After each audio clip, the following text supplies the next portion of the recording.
안녕하세요. 세척과 복원을 하고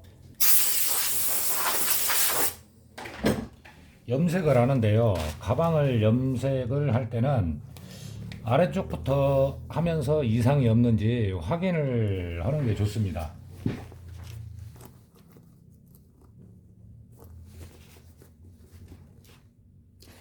지금 현재는 광택이 그다지 많이 없는 상태죠.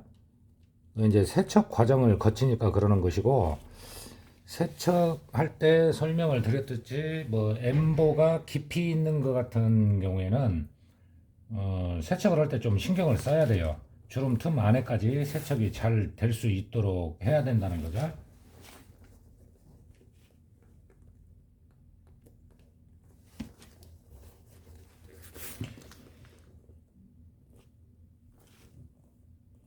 복원도 이제 모서리 같은 데 떨어진 데를 다 해놨고요. 복원 사업은 전국에서 일을 받습니다. 택배를 통해서 블로그를 보고 이제 연락을 주시는 분도 있고, 어, 잠깐만요.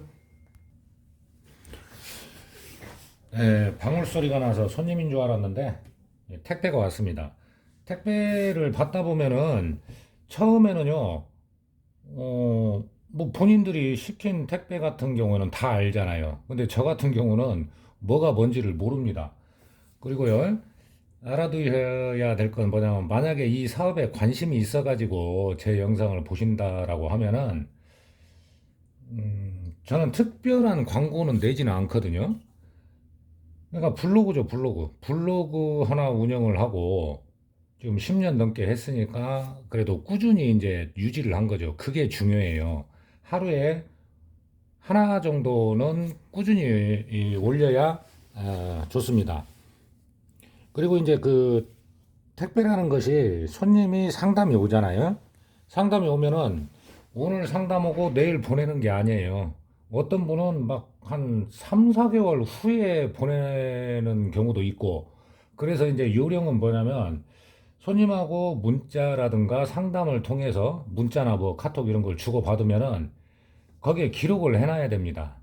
기록을 해놓고 아주 뭐 오랫동안 있다가 보내는 경우도 있거든요. 그럼 손님은 생각해서 시간 날 때 보낸다 이거죠. 세상에 안 바쁜 사람은 없잖아요. 뭐 요즘 하는 말로 노는 사람이 더 바빠요. 노는 사람이. 근데 누가 누군지를 모르기 때문에 메모라도 잘 해놓으셔야 돼요. 그 택배 일로 주로 이제 주고받는데, 저도 이제 이거 마치고 설명 마치고 나서 이제 어떤 건지 이제 확인을 해봐야 됩니다. 또 하나는 상담을 했던 금액까지 기록을 해놓는 게 좋아요. 까먹어요. 왜냐면 누가 누군지를 모르니까. 만약에 제가 이 사업을 10년 전에 어떤 익산 여기만 보고 일을 시작을 했다라면은 지금까지 할 수 있었을까요? 막 코로나도 있었고, 응? 난리도 아니었는데. 그러니까 택배 일이 주 일이다 생각을 하시고 머릿속에 항상 그게 있어야 됩니다. 아, 손님과 상담을 하면은 금액대는 얼마, 지역은 어디, 뭐 이런 것 정도는 메모를 해놓는 게 좋아요. 염색을 할 때는요, 이렇게 엠보가 큰 것 같은 경우에는 염색약이 뭉쳐지면 안 좋습니다. 염색약품이 뭉쳐 있으면 안 되는 거예요. 그래서 일단 안 보이는 쪽에서 테스트 겸 해서 염색을 하는 거죠.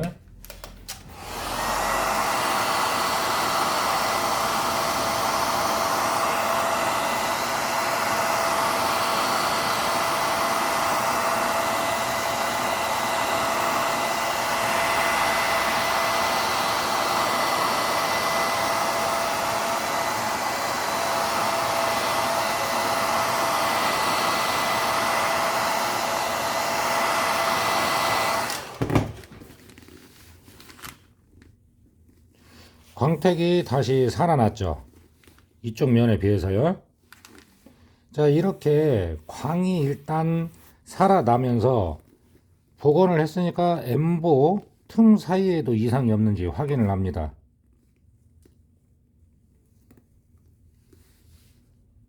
특별한 이상은 없어요. 만약에 염색이 움직이면서 확인을 해야 되는 것이 뭐냐면요. 만약에 어딘가에 염색이 안 됐잖아요.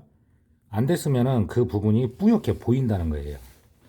자, 그러면 다시 한번 이제 이 구간만 좀 염색을 해 보겠습니다.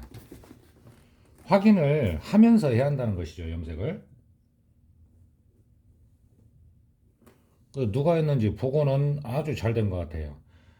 여러분들이 이제 계속 연습을 하고 손님 일을 직접 안 받고 복원 안 받는 상태에서 복원 사업을 준비를 한다 할 때도 무늬별로 이렇게 가죽을 한 장씩 살 필요는 없어요. 처음에는 뭐 한 서너 평, 다섯 평 뭐 이런 정도 사가지고 연습을 하시면 되는데 가죽은요 썩는 것이 아니기 때문에 그냥 있으면 좋다 그렇게 생각하시면 돼요. 아예 내가 세 평 샀는데 이거 뭐 응? 잘 들어오지도 않는 색이고 평소에 잘 안 보이는 무늬고 그런다고 해서 가죽을 버릴 필요 없다는 얘기예요. 언젠가는 써먹습니다. 제가 이제 그 복원과 염색만으로는 먹고 살기 힘들다고 했죠. 먹고 살기 힘든 것이 아니고 부족해요.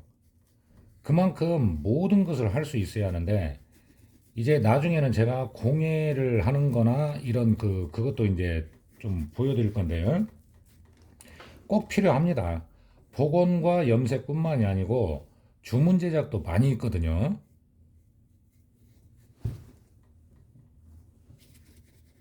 가죽은 가죽은 가지고 있으면은 버리는 일은 없습니다.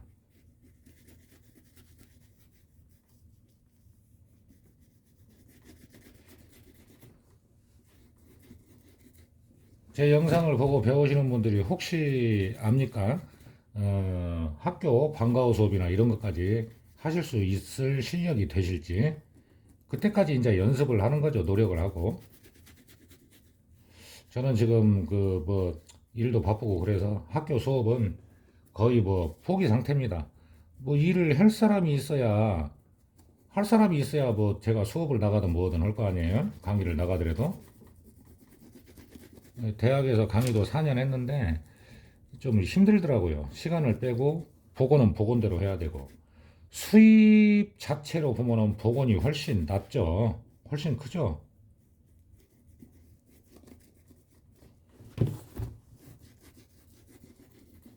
가방 하나가 10몇만 원부터 해서 4, 50만 원 정도까지 나오고 뭐 이런 그 일이나 평생 가져갈 수 있는 기술 이런 것도 흔치 않다고 생각합니다.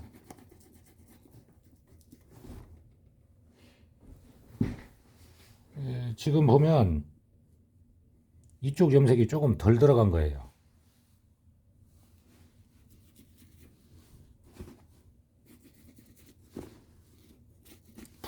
붓을 이용하는 게 좋은 이유가 있습니다. 스펀지로 하게 되면 전체가 염색이 다 된 것 같은데 처음 시작하는 데는 약품이 많고 그리고 나중에는 약품이 적어요. 발라진 거는 같은데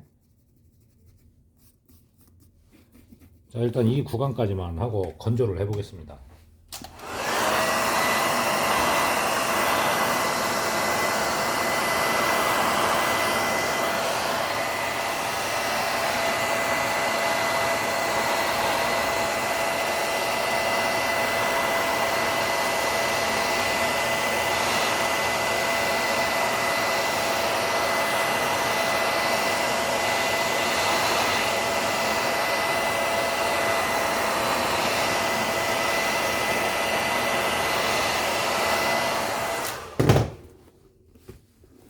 드라이 바람은 뜨겁게 해서 강하게 쏴야 돼요. 제가 이걸 할 때 좀, 좀 약하게 나오는 것이 있잖아요. 좀 조용하게 하려고 그렇게 하면은 마르는 속도가 느립니다. 지금 염색이 안 들어간 데가 없어요. 좀 실수가 나와야 좀 추가 설명을 드리는데 너무 잘 됐네요. 이 엠보가 있어도 이렇게 해야 한다는 거예요. 꼼꼼하게. 어딘가가 빈틈이 있으면 그 자리가 나중에는 분명히 보여지게 됩니다. 그래서 일을 설렁설렁 하지 말고 일 처리를 할 때는 확실하게 하는 게 좋습니다. 이렇게 전체적으로 염색을 해 놓고 나서요. 이렇게 움직임이 많은 가방 있잖아요. 맨 처음에도 왜 그게 희끗했습니까? 움직여서 그러잖아요. 부드러워서. 그렇기 때문에 마감을 반드시 해줘야 돼요. 하루 정도를 건조를 하고 나서 마감하는 걸 다시 설명드리겠습니다.